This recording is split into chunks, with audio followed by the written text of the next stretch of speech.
교회는 영광 받기로 예비하신 긍휼의 그릇이에요. 예비하셨다는 말을 다르게 표현하면 미리 준비하셨다라는 말입니다. 하나님은 교회를 창세전부터 미리 준비하신 거예요. 그리고 그 교회에 어떤 영광을 주실지도 하나님이 미리 준비하신 겁니다. 그래서 교회를 가리켜서 영광 받기로 예비하신 긍휼의 그릇이다, 이렇게 말씀을 하셨습니다. 어떤 사람들은 이 세상에 어떤 일을 하는 가운데 하다가 처음엔 계획을 세우는데 계획대로 안 되니까 나중에 중간에 바꿔가지고 잘 되는 경우도 있잖아요. 그런데 하나님은 어떻게 해보다니까 십자가에서 죽어서 우리 죄를 해결하신 게 아닙니다.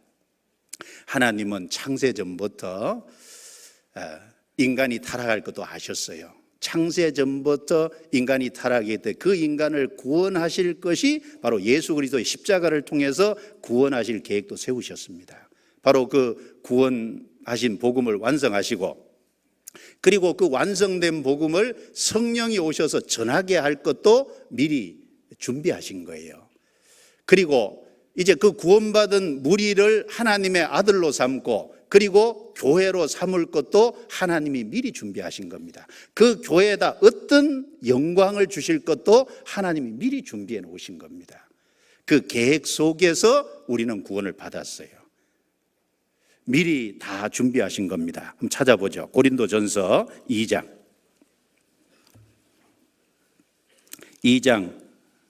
6절 7절입니다. 6절 7절 6절 7절 같이 읽겠습니다. 그러나 우리가 온전한 자들 중에서 지혜를 말하노니 이는 이 세상의 지혜가 아니요 또 이 세상에 없어질 간원의 지혜도 아니요 오직 비밀한 가운데 있는 하나님의 지혜를 말하는 것이니 곧 감추었던 것인데 하나님이 우리의 영광을 위하여 만세 전에 미리 정하신 것이라. 자, 여기 특별한 지혜, 이 지혜는 고린도전서 1장 18절에서 말씀하신 십자가의 도를 가리킵니다. 그 십자가를 통해서 우리를 구원하시는 지혜를 말씀하는 것이죠. 자, 이 지혜는 이 세상의 지혜가 아니고 이 세상에 없어질 간혼의 지혜도 아니다. 이건 감추었던 것인데 하나님이 우리의 영광을 위하사 만세 전에 미리 정하신 것이라. 언제부터요? 만세 전에. 바로 세상을 창조하신, 만물을 창조하시기 전부터 미리 준비하신 겁니다. 에베소서 3장도 찾아보겠습니다. 3장. 바로 이 교회도 만세 전부터 미리 예비하신 겁니다. 에베소서 3장 9절부터 11절입니다. 9절부터 11절 같이 또 읽겠습니다. 영원부터 만물을 창조하신 하나님 속에 감추었던 비밀의 경륜이 어떠한 것을 드러내게 하려 하심이라. 이는 이제 교회로 말미암아 하늘에서 정사와 건세들에게 하나님의 각종 지혜를 알게 하려 하심이니 곧 영원부터 우리 주 예수 그리스도 예수 안에서 예정하신 뜻대로 하신 것이라.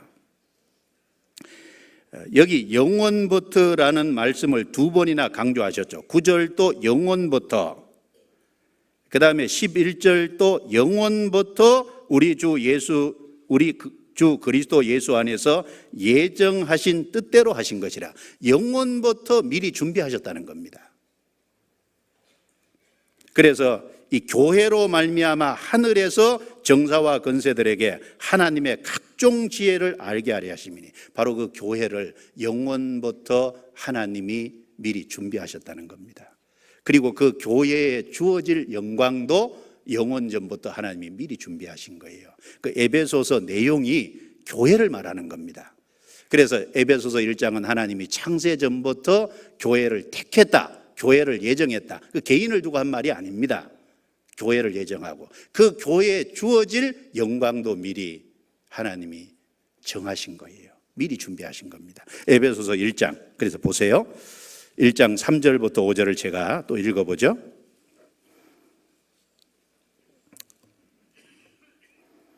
3절 제가 읽습니다. 찬송하리로다. 하나님 곧 우리 주 예수 그리스도의 아버지께서 그리스도 안에서 하늘에 속한 모든 신령한 복으로 우리에게 복 주시되 곧 창세전에 그리스도 안에서 우리를 택하사 우리로 사랑 안에서 그 앞에 거룩하고 흠이 없게 하시려고 그 기쁘신 뜻대로 우리를 예정하사 예수 그리스도로 말미암아 자기의 아들들이 되게 하셨으니 이는 그의 사랑하시는 자 안에서 우리에게 거저 주시는 바 그의 은혜의 영광을 찬미하게 하려는 것이라.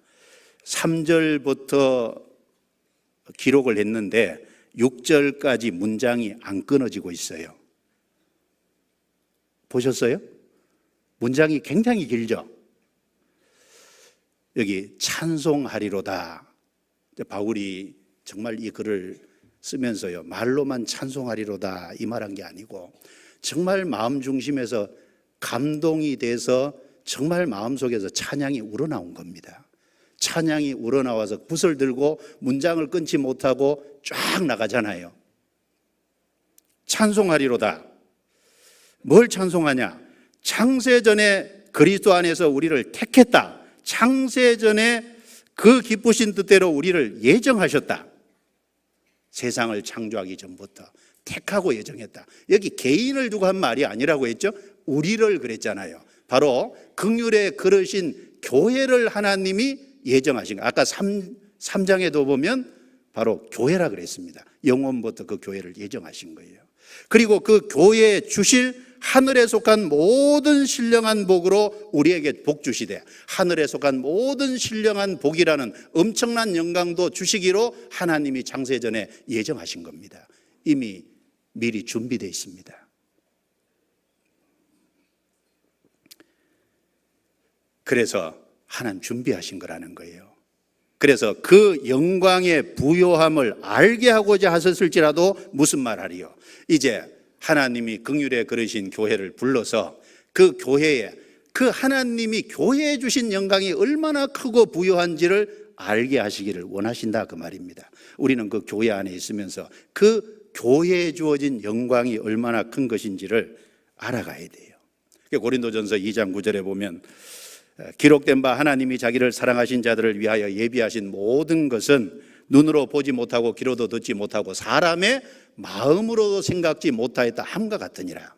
하나님이 자기를 사랑하는, 누가 하나님을 사랑해요? 구원받은 사람이 하나님을 사랑합니다. 사랑하는 자들을 위하여 예비하신 모든 것은, 예비하신 것이 한 가지가 아닙니다. 모든 것은 사람의 눈으로 보지 못하고 귀로도 듣지 못하고 마음으로도 생각지 못했다. 우리는 땅에 살잖아요. 육신을 입고 있어요. 그래서 하나님이 우리에게 약속하신 모든 신령한 복의 깊이와 넓이와 길이와 높이의 어떠함을 다 못 깨닫습니다.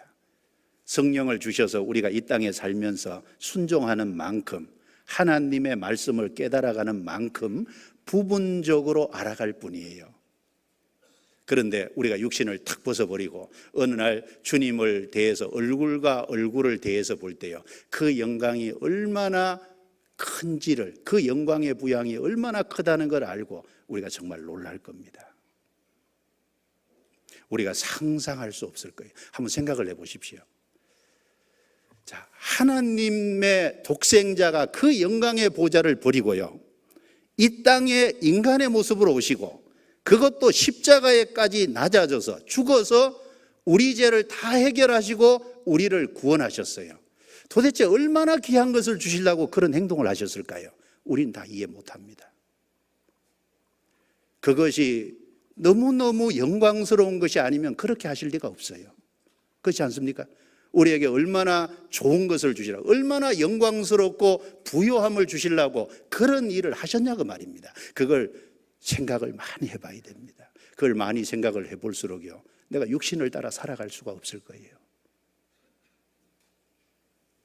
그리고 우리에게 주실 것이 얼마나 크면, 아까 마태복음 5장에 중간에 5가지는 인격이고, 인격을 갖추면 의를 위하여 핍박을 받는 자는 천국이 저희 것임이라.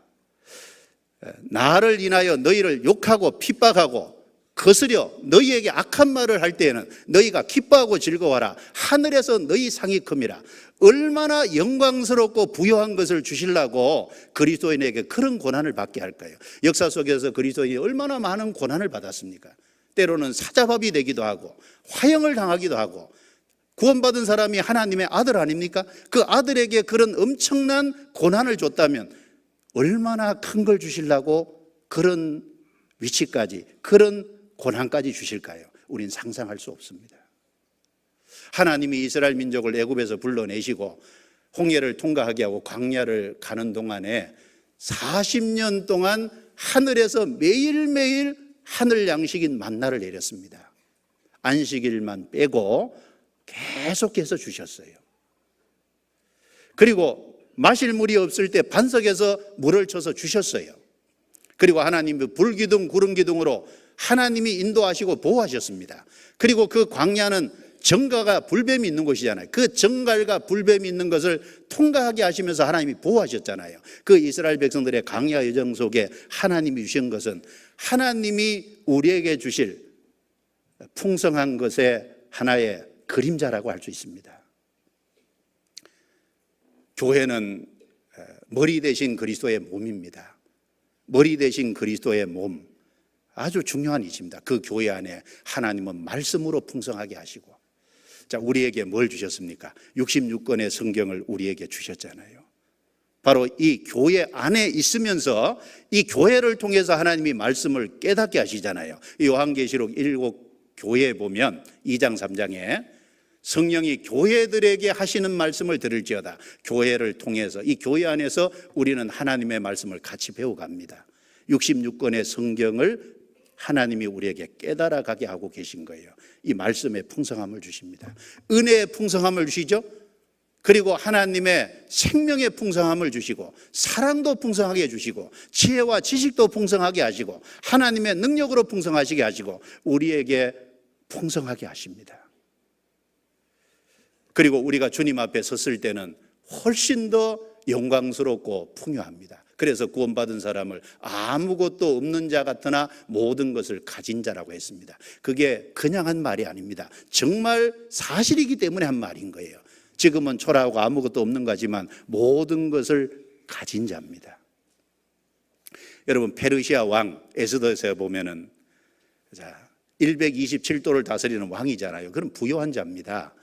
그러니까 127도에 있는 관리들을 불러서요 6개월 동안 매일매일 잔치했잖아요. 아니, 한 나라의 왕도 그럴 수 있다면 하나님은 만왕의 왕이신데 모든 것을 가지신 분인데 천국에는 얼마나 풍요가 있을까요? 우리는 상상할 수 없습니다. 긍휼의 그릇에 그 영광의 부요함을 알게 하고자 하셨다 그랬어요. 우리는 그 교회 안에서 그 영광의 부요가 얼마나 큰지를 알아가야 됩니다.